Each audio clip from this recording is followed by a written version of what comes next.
Lantikan joki di tempat letak kenderaan awam seharusnya perlukan pengawasan selain makluman bagi mengelakkan kekeliruan pengguna, sekaligus boleh menjurus kepada perselisihan faham dan menjadi punca pergaduhan. Kawal selia terhadap kadar bayaran serta fungsi joki berlesen perlu dilakukan dengan lebih tegas bagi menoktahkan isu cikik darah dan toreh kereta. Wartawan Juliana Shahrin yang turut meninjau permasalahan itu ada butirannya. Semalam Dewan Bandaraya Kuala Lumpur di BKL memaklumkan terdapat 11 tempat letak kenderaan telah dilesenkan sebagai joki parkir di sekitar ibu kota.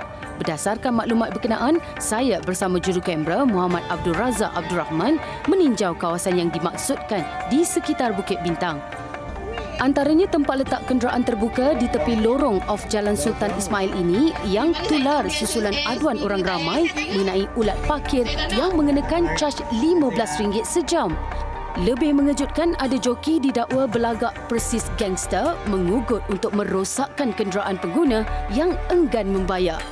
Namun lokasi itu siang tadi didapati tidak dijaga oleh mana-mana joki dan pengunjung bebas meletakkan kenderaan masing-masing. Sebarang papan tanda makluman operasi joki di tapak berkenaan juga tidak kelihatan. Orang ramai yang ditemui bersetuju perlu ada pemakluman jelas sekiranya perkhidmatan joki berlesen digunakan bagi menguruskan petak parkir.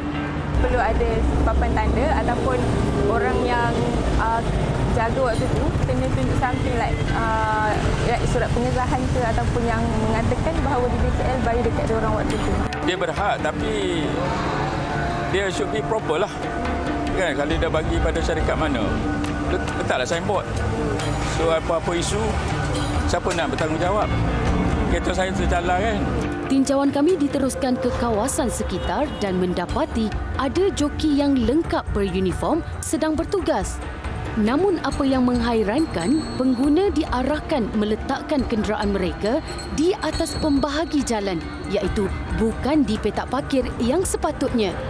Meskipun terpaksa membayar RM20, pemandu ini nyata tidak mempunyai pilihan lain ekoran kawasan parkir yang terhad. Malah menurut joki terlibat, ada kawasan yang mengenakan bayaran yang lebih tinggi. Berapa parking? RM30 sekali masuk. RM30? Seribu parking. Bawah? Oh, sama lah. Berapa bayar? 20 kan? 20. Jek dah tambah-tambah kakak mau bagi dalam. Lebih berani, joki terbabit memberi jaminan kenderaan yang menggunakan khidmat mereka tidak akan disaman pihak berkuasa. Nyata ianya sekadar janji kosong apabila lensa kamera kami merakam tindakan anggota DBKL menyaman kenderaan yang diletakkan di bahu jalan berhampiran. Seksyen 50-3 dan Seksyen 119-2 Akta Pengangkutan Jalan 1987 menetapkan kepada mana-mana individu yang mengarahkan individu lain untuk meletakkan kenderaan di mana-mana kawasan boleh dihukum penjara sehingga 6 bulan atau denda RM2,000 atau kedua-duanya sekali. Namun dalam situasi ini, joki atau ulat parkir yang dimaksudkan berlesen.